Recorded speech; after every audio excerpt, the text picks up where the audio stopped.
My mom denied my child a plate at Christmas, so I took action afterward. Before we begin the story, make sure to subscribe to our channel and never miss more incredible stories every day.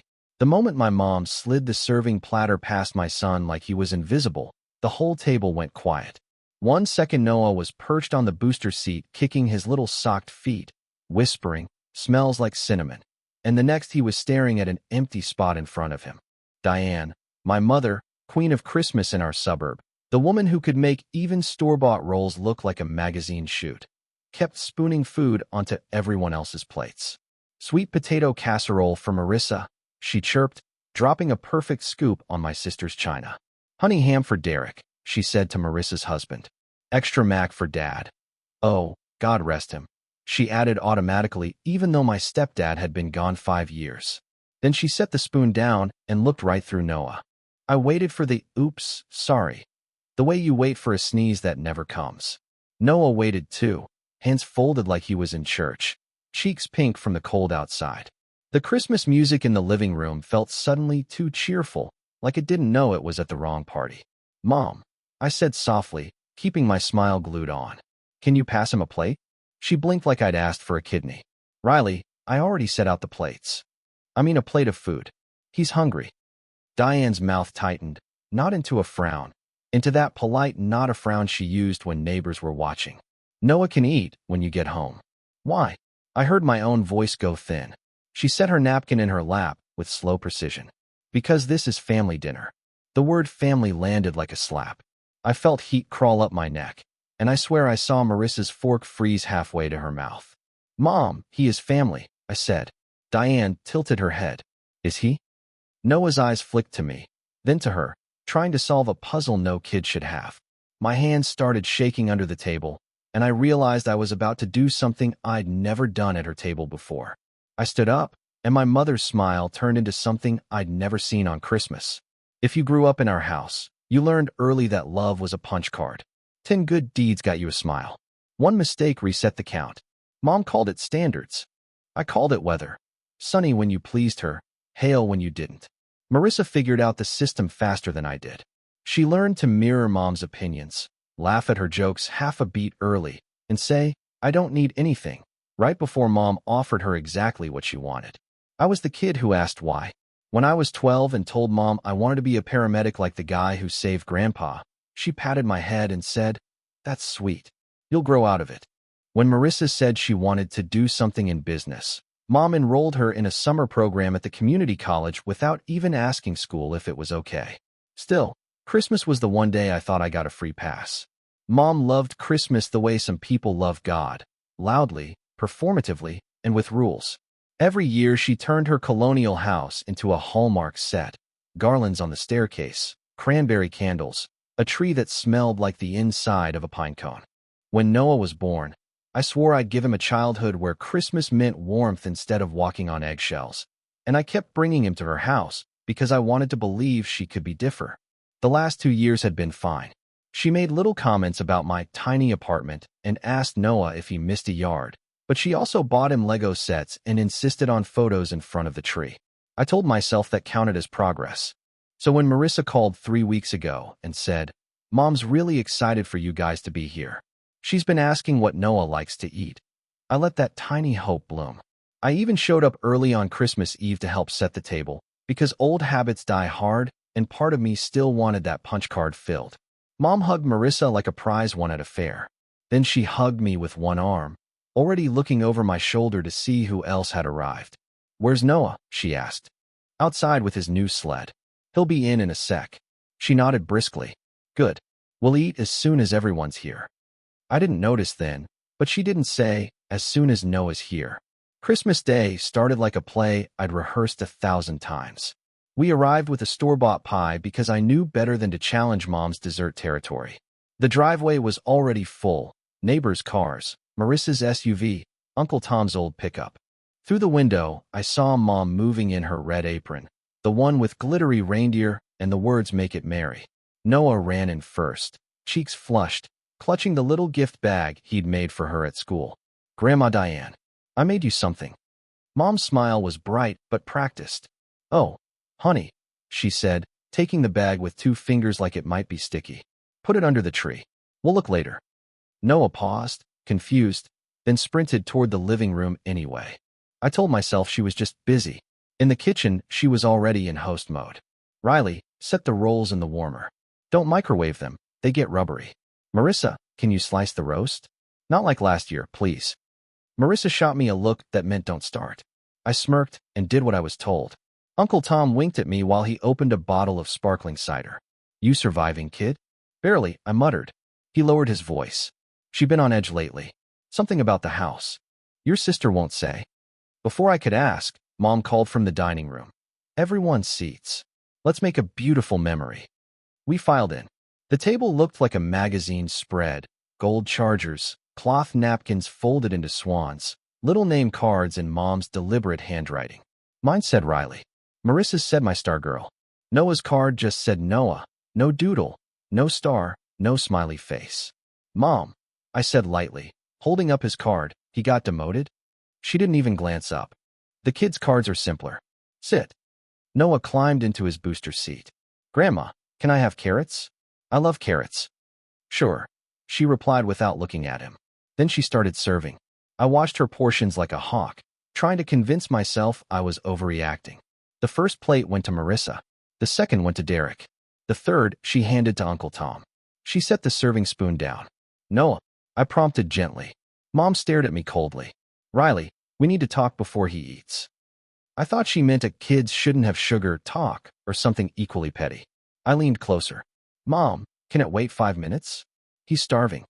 Diane dabbed her lips with her napkin like she was in a commercial. Not this one. Marissa cleared her throat. Mom. No. Mom's eyes pinned me. I won't have lies at my table. I blinked. What lies? She tapped her fingernail on the wood, slow and loud. About who belongs here. Noah looked up, confused. Grandma, I belong. I'm here. Mom gave him a thin smile. That's sweet, Noah. My chest tightened. What are you doing?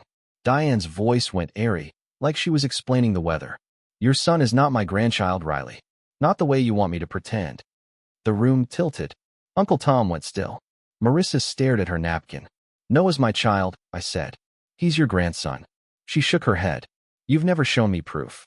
You expect me to play along because it's Christmas. I let out a sharp laugh. Proof? You want a DNA test at dinner? If you had nothing to hide, you'd have done one years ago, she said. Noah whispered, Dad. I took his hand. Buddy, you did nothing wrong. Then I faced her. You don't get to say that to him. Mom's tone turned flinty. Then take him home. This table is for family. I stood so fast my knee hit the table. Come on, Noah. He slid off the chair, eyes glassy. But I'm hungry. That's not my problem, she said, not even lowering her voice. I scooped him up and walked out while everyone stayed frozen. In the foyer, Diane called. Riley, don't make a scene. I turned back, shaking with rage. You already did. Outside, the porch lights felt harsh. The snow squeaked under my boots as I carried Noah to the car. Through the window, I saw Mom sit down and start serving again, like nothing had happened. My hands fumbled the keys. Noah's face was pressed into my jacket, warm tears soaking through. The front door shut behind me, and Noah's sobs finally broke loose. I buckled Noah in and just sat there with my forehead on the steering wheel. My phone buzzed before I even left the driveway. Marissa, where are you going? Me home. She crossed a line. Marissa, she's upset. Can you come back in and talk? I stared at the screen, waiting for she's sorry to appear. It didn't. I could hear laughter through the closed windows, forks clinking, the soundtrack of my kid being erased. Uncle Tom knocked on my window a minute later, his breath fogging the glass. I cracked it. Riley, you okay? No. I swallowed hard. Is she drunk? Is this some joke? He shook his head, eyes wet. She's been saying stuff. For a while. Stuff like what? He glanced toward the house. That you trapped her into being a grandma to somebody else's kid. She thinks you covered for your ex. My ex. The woman who walked out when Noah was 2. The woman Mom decided was a phase I'd regret. I felt like my insides were being twisted. She knows I'm Noah's dad, I said. He looks like me. Tom let out a humorless snort. Logic isn't her strong suit when she's scared. Scared of what? He opened his mouth, then closed it. Not my story to tell. But you're not crazy, okay? This wasn't about a plate. Before I could push, his phone rang. He winced. It's her. I should go. He squeezed my shoulder through the crack of the window. Take care of that boy. Call me later. Then he walked back up the snowy path, like someone going to his own execution. On the street, the houses were glowing with lights and inflatable Santas. I felt like I'd been kicked out of the world's dumbest secret club. Noah sniffled from the back seat. Dad? Did Grandma mean what she said?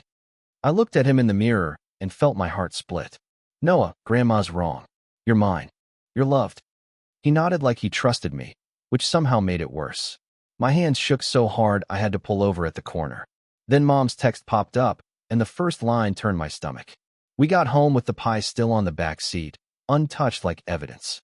Noah went straight to the couch in his pajamas, clutching his stuffed shark. I heated chicken nuggets because it was the only thing I could do without falling apart. Halfway through dinner he asked, very quietly, did I do something bad? No, I said too fast. Noah, listen to me. You're perfect. Grandma's having a problem, not you. He nodded, then poked a nugget. Is she mad because Mom left? That one hit me right in the lungs. She's not mad at you for that either. He studied my face like he was taking notes.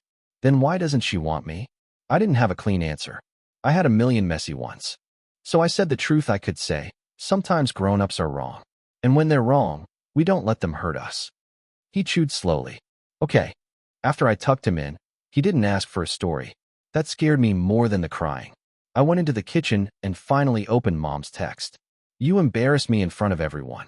Noah's paternity is still an open question. If you want back in this family, you'll fix this. Back in this family. Like I'd been locked out of a club with a dress code I could never meet. I sent one word. No? 3 dots appeared immediately. Don't be dramatic. Come tomorrow. We'll talk like adults. Then, as if she hadn't carved a hole in my kid, she followed it up with a photo of the table, everyone smiling with plates full. The caption read, Family is everything. I threw my phone on the counter. Rage made me feel dizzy, but under it was something worse. Old, familiar shame. The kind that told me maybe I'd made it all up. A knock rattled my door a few minutes later. I opened it and found Marissa in her coat, mascara smudged, holding a Tupperware container of leftovers like a peace offering. Can I come in? She asked. I stepped aside. Start talking. She set the container down like it might explode. Mom said some awful stuff. But you know how she gets. She didn't mean it like that. I stared at her. How exactly did she mean it? Marissa's mouth opened, closed. She's just worried. About the house. About money. Money. I echoed. She flinched, like she'd said the quiet part out loud. Marissa wouldn't meet my eyes. You've been out of the loop, Riley. She's stressed. She thinks you're going to take something. Take what? She rubbed her temples. The house. The savings. I don't know. She gets in these spirals. I stared. Why would she think that? Because Uncle Tom's been helping you with Noah's college fund, she said. Mom saw his name on a statement when she was digging for paperwork. Tom started that fund after Dad died. It has nothing to do with Mom. Marissa's voice got tight. It looks like you're teaming up against her. Against her? I laughed once. Marissa, she told a child he wasn't family. I know. For a second she looked small. But if you push her, she'll cut you off. She's saying she'll rewrite the will if you don't apologize. There it was. The real plate on the table. Apologize for what? For making a scene. For disrespecting her in her home. She said it like she'd rehearsed it. I stood. Tell her I'm not coming over. And I'm not apologizing. Marissa's shoulders slumped. Riley, please. Just smooth it over. Noah doesn't need this war. Noah already got the war. I'm just not pretending it's peace anymore. She hesitated at the door. Mom thinks, she thinks Noah isn't yours. She knows he is. You held him at the hospital. Marissa swallowed. She says your ex might have cheated. I felt my vision narrow. Do you believe that? I don't know what I believe. I believe Mom when she says she's scared. Scared people still choose what they do, I said. And she chose to hurt my kid. Marissa left. The leftovers sat on my counter like a bribe. An hour later, Mom called. I answered before I could chicken out. Riley, she said, calm as a news anchor. Are you ready to apologize and bring Noah back where he belongs? You owe him an apology, I said. Her laugh was soft and cruel.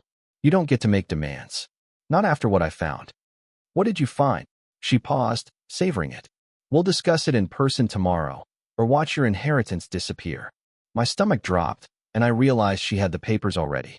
I couldn't breathe for a minute after that call. Inheritance had always been Mom's leash, dangling it, yanking it, pretending she didn't care while everyone orbited around it. But I hadn't thought about the will in years. I was too busy keeping Noah fed and doing 12-hour shifts on an ambulance. Yet now she was using it like a weapon against my kid.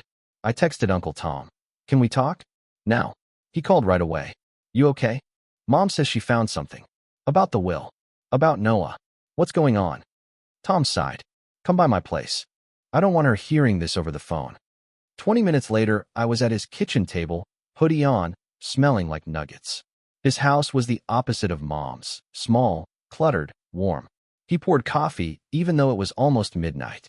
"She's been refinancing the house," he said. "Refinancing? Why?" "Because she's behind. Mortgage, taxes, credit cards. She asked me to co-sign something 2 months ago." I blinked. Mom doesn't have debt. She used to brag about being cash-only Diane. Tom gave me a look that said, "Yeah, about that. People who brag the loudest are usually drowning." "But what does that have to do with Noah?" Tom slid his phone across the table.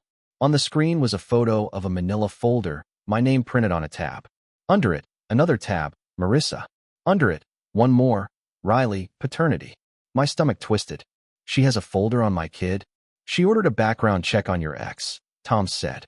"And she's been asking around about whether you ever did a DNA test." I felt my face go hot. "She never asked me." "She didn't want to ask you. She wanted to prove you wrong." He hesitated. "And she wants that because if Noah is your son, he's in line for a share." "A share," I repeated. Tom leaned in. "I heard her on the phone with her lawyer last week. She said, if that boy isn't blood, I can breathe again." My palms went icy. "What lawyer?" "Carter. Same one she used when Dad died." I realized then that Mom wasn't spiraling. She was planning. And if she was planning, I needed to know what else she was hiding. The next morning I dug through my old phone backups while Noah watched cartoons. I wasn't looking for drama. I was looking for a pattern. It didn't take long. There was the text from 3 years ago, when Noah was 4 and Mom refused to come to his preschool graduation because his mother should be there for that. There was the voicemail the year after my ex left. Mom saying, "I'm praying you'll meet a nice woman and start over properly." There were the accidental Christmas cards she'd sent addressed to Riley and Guest. Each one had made me flinch in the moment. Each one I'd filed under Mom being Mom. I called Jade on my lunch break. She'd been my best friend since high school and the only person who could say, "Your mom sucks," without me immediately defending her. "So," she said after I told her everything, "your mom starved your kid at Christmas to shake you down for inheritance?" "It sounds insane when you say it like that." "Because it is insane," Jade said. "But also classic Diane. She wants control. Money is how she keeps everyone scared." I keep thinking maybe I did something to make her hate Noah. "Riley," she said gently, "you didn't cause her cruelty. You just stopped absorbing it." That hit me harder than I expected. An hour later, Uncle Tom texted me a screenshot of a bank alert. "Diane Hawthorne. Late payment notice. Third reminder." Below it he wrote, "She asked me again this morning." I said no. She's panicking. I drove to the bank after my shift, still in uniform. The teller couldn't give me details, but she did say something that kept my pulse racing all night. "Your mother's account has been overdrawn repeatedly since October." October, right after Mom had insisted I come over to talk about the future. I'd thought she wanted bonding. Now I wondered if she was inventorying me. I went home and found Noah in his room building a Lego ambulance. He looked up and smiled, totally unaware his grandmother had turned him into a bargaining chip. Something in me hardened right then. If Mom was willing to rewrite reality to protect her house and her pride, I needed to know what else she'd rewrite. So I called Lawyer Carter's office and asked for an appointment under my own name. Carter's office smelled like lemon polish and old paper, the way every serious room smells when someone's about to fight. He was in his 50s with a gray mustache and eyes that didn't waste time. "Riley Hawthorne," he said, flipping open a folder. "I wasn't expecting you." "Me neither. But my mother threatened to cut me out of her will unless I apologized for leaving Christmas dinner." Carter nodded like I'd said the sky was blue. "Did she also mention paternity?" "Yeah. She asked me to draft a codicil 2 weeks ago." He slid a page over. "A clause requiring biological proof for any grandchild to inherit." My hands curled. "So she's accusing my son." It's her estate, Carter said. She can add conditions. He turned another page. She also wants to place the house into a trust controlled by Marissa. Without telling me. Without telling anyone yet. She said you'd challenge her decisions. I stared. Why would I challenge her unless she's hiding something? Carter hesitated, then pushed a spreadsheet across the desk. At the bottom was a line I'd never seen. Private loan, Marissa Hawthorne, $180,000, secured against home. What is that? Marissa borrowed against your mother's house in September. Your mother co-signed. September. The month Marissa bought the new SUV and suddenly had business plans. So Mom's scared because that loan could sink the house, I said. Carter nodded. If the trust transfers, Marissa controls the property. If you're cut out, you can't object, and your son has no claim. The twist landed clean. Mom wasn't just cruel. She was protecting Marissa's debt by erasing Noah as a future heir. Why did she start questioning Noah now? I asked. Carter's voice dropped. She said your ex contacted her in October asking for money. My stomach flipped. She what? She hasn't spoken to me in years. He looked up at me like he'd seen a ghost. Carter's phone buzzed. He read the screen, and his face drained of color. What is it? I asked. Carter swallowed. Your mother just emailed me. She wants to move the trust signing up to New Year's Day. She's inviting you. Inviting me to watch her cut me off? He didn't deny it. I stood there a second, trying not to shake. If Mom signed that trust, Marissa got control of the house. If she added the paternity clause, Noah got erased. And if my ex was sniffing around for money, Mom would use that as gasoline. I called Jade in the parking lot. Okay, she said after listening. Here's what we do. We stop letting Diane play Monopoly with your kid. Cool, what's the move? Receipts. We get everything in writing. We make sure witnesses see her say what she's saying. And if your ex really contacted her, we find out why. That night, I emailed Carter asking for copies of any drafts Mom had sent. He replied within an hour with PDFs, trust language, the clause, and a neat little summary of Marissa's loan. Seeing it on paper made me feel sick, but it also made me calm. Paper didn't gaslight. I also took a screenshot of Mom's Christmas text about paternity being an open question. I printed it. I'd never printed a text message in my life, which tells you where my head was. Uncle Tom dug out his own messages with Mom. One stood out. A month ago she'd written, if Riley's boy isn't blood, then Marissa deserves the house. Don't interfere. Tom's hands shook when he showed me. I'm sorry I didn't tell you sooner. You tried to protect me, I said. But now we protect Noah. The next piece was the hardest. I texted my ex. Why did you call my mom? An hour later she replied, we need to talk about Noah. It's urgent. My stomach turned. I didn't trust her, not after she vanished. But I also wasn't stupid. If she was back, Mom could weaponize it. So I set up 2 meetings for the same day. One with my ex at a diner near the highway. One with Mom at her house for New Year's, to reconcile. Jade raised her eyebrows when I told her. You're walking into the lion's den. Yeah, I said. But this time I'm bringing a flashlight. On New Year's morning, I drove to Mom's house with my folder. Mom opened the door in a sweater that probably cost more than my utilities, smiling so wide it hurt. There's my boy, she said, arms out. I didn't hug her. Where's Noah? She blinked. At home. This is an adult conversation. Inside, Marissa sat stiffly on the couch with an untouched mimosa. Uncle Tom stood near the fireplace, jaw tight. Carter had papers spread on the coffee table like surgical tools. Mom closed the door. Before we start, I forgive you for Christmas. I barked a laugh. You forgive me? For your tantrum, she said sweetly. The neighbors asked why you left. I told them you were overwhelmed as a single father. Marissa winced. I ignored her. Mom, I saw the drafts. I know about the trust and Marissa's loan. Her smile twitched. You went behind my back to my lawyer? I went behind your lies, I said. You don't get to erase Noah because Marissa took out a second mortgage. Marissa flinched. Riley, don't. You knew. Mom's voice sharpened. I'm doing what's necessary to keep this family stable. Stable for who? For Marissa, she snapped, then smoothed her sweater. For all of us. You're not thinking clearly. Funny, because I'm clear enough to know you hurt my child, I said. So no clause, no trust, unless Noah's protected. Mom sighed like I was 3. Simple fix. Do a DNA test. Prove it. You want to test him because you don't believe me. I want to test him because your ex called me. she said, ice cold. She cried that you might not even be his father. The room froze. Uncle Tom's head snapped up. Marissa's mouth fell open. That's a lie, I said. Mom tilted her head. Is it? Or are you afraid of what we'll find? My brain screamed trap, but my mouth moved anyway. Fine. We do a legal test. And until then you keep Noah in the will. I opened my folder to show the texts, and Mom watched me like a cat. My stomach sank. Mom's smile returned, sharp as glass. Oh, sweetheart, you don't set terms anymore. I slid the first sheet out. This is your text to me on December 25th, Mom. Noah's paternity is an open question. She didn't flinch. Because it is. Here's Uncle Tom's text from you a month ago. I handed it to Marissa so she had to read. Her lips moved. Then she went pale. If Riley's boy isn't blood, then Marissa deserves the house. Don't interfere, she whispered. Mom snapped. That was private. So was Christmas, I said. Carter adjusted his glasses. Diane, this indicates intent to disinherit without evidence. Mom waved him off. Riley is twisting things. I pulled out the loan summary.